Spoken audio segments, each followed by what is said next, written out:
Hi hello friends, welcome to Tarun Sundar family. இப்போ காலையில் எந்திரிச்சு உட்காந்துருக்கேன். ஒரு முக்கியமான விஷயம், எங்கள் வீட்டில் நேற்று திருட்டு பையன் வந்துட்டாங்க. ஆடெல்லாம் கோழியெல்லாம் இப்போத்தே அவுத்து விட்டேன். இப்போ காலையில் மணி எத்தனைன்னு பார்த்திங்கன்னா 5:45 விடிஞ்சிருச்சு. நல்லா 5:45 வைக்கேன். எங்கள் வீட்டுக்கு வெளியில் இப்படித்தான் இருக்கும். இதனாலே இந்த திருட்டு பைய தொல்லை ஜாஸ்தியாக இருக்குது. இந்த திருடன் எப்படி எங்கள் வீட்டுக்குள்ளே வந்தான்னு எங்களுக்கே ஒரு ஆச்சரியங்க. அடிக்கடி வீட்டை சுற்றியும் வீட்டுக்குள்ளேயும் சுற்றிக்கிட்டே தெரிஞ்சிருக்கான். நாங்கள் கவனிக்கலை. சரி, இவனை இப்படி திருறானே இருக்கட்டும், சரி இப்போ ஒரு நாள் பார்த்துக்கலான்ட்டு விட்டுக்கிட்டே இருந்தோம். விட்டால் அந்த திருட்டு பைய கடைசியில் இப்படி செஞ்சுட்டான். நாங்களும் எவ்வளவுதான் காசு கொடுத்து அந்த பொருளை வாங்கினா மனச்சாட்சி இல்லாமல் தூக்கிட்டு போயிட்டான். நம்ம கஷ்டப்பட்டு உழைக்கிறோம். உழைச்சி தானே நம்ம வீட்டுக்கு தேவையான அந்த விலை உயர்ந்த பொருட்களை வாங்குகிறோம். நம்ம எவ்வளோ கஷ்டப்பட்டாலும் ஒரு கடனை வாங்கி அக்கௌண்ட்டெலாம் வச்சு இந்த ஜாமான்களை வாங்குகிறோம். வாங்கினா கடைசியில் நம்ம நிலைமையை பார்த்தீங்களா? நம்பி வீட்டுக்குள்ளே யாரையும் சேர்க்காதீங்க. உங்களுக்கு தெரிஞ்சாலாக இருந்தாலுமே வீட்டுக்குள்ளே விட்டிங்கன்னா பொருள் இப்படித்தான் காணாமல் போகும். எங்கள் வீட்டுக்கு டெய்லி வருவாங்க அவங்க. இந்த லூஸு டெய்லி வரும். நாங்கள் நம்பி தான் விட்டோம். ஆனால் எனக்கு ஒரு நாள் தெரியும் இந்த மாதிரி நடக்கும்னு. சரி, நம்ம என்ன செய்ய? நம்ம வீட்டில் ஆடு கோழிலாம் இருக்குதா, அதனால் சரி நம்ம யாரும் எதுவும் செய்யக்கூடாதுன்னு விட்டா கடைசியில் எங்கள் காலையே வர அளவுக்கு இருந்தால்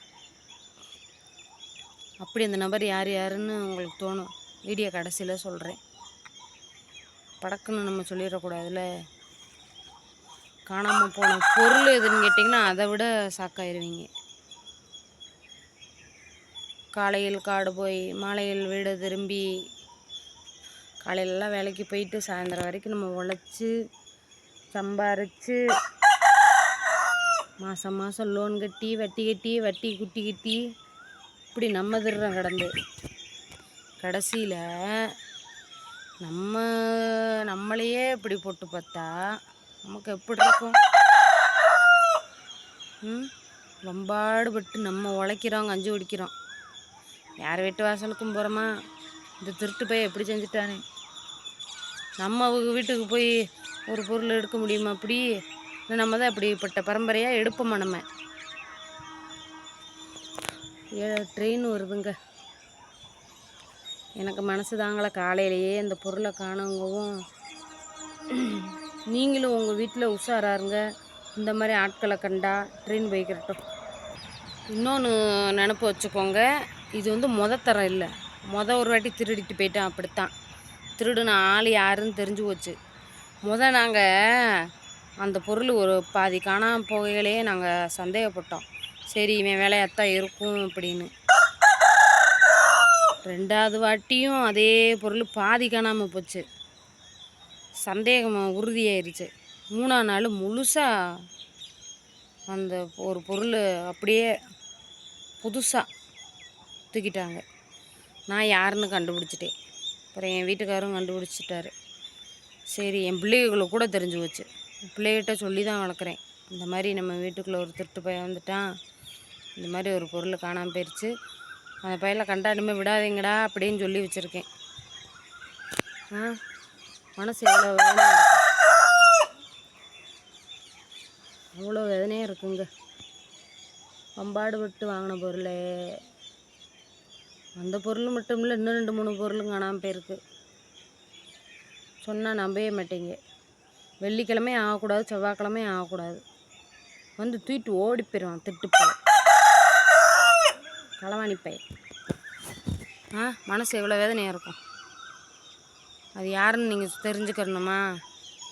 செவ்வாய் வெள்ளிக்கு எப்படி காணாம போகிறான் தெரியுமா?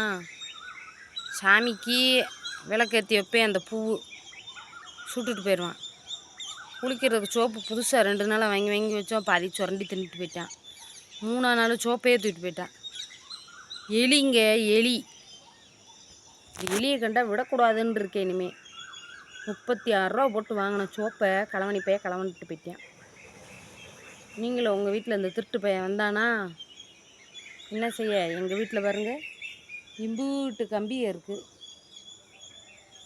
பின்னாடி பார்த்தா பெரிய மண் முட்டு இருக்குது, பூந்து வந்துடுறேன். அவனை என்ன செய்ய? நம்ம வீட்டில் ஆடு கோழி இருக்கிறதுனால தக்காளியை வச்சு கொல்லவும் இல்லை, எலி மருந்து வச்சு.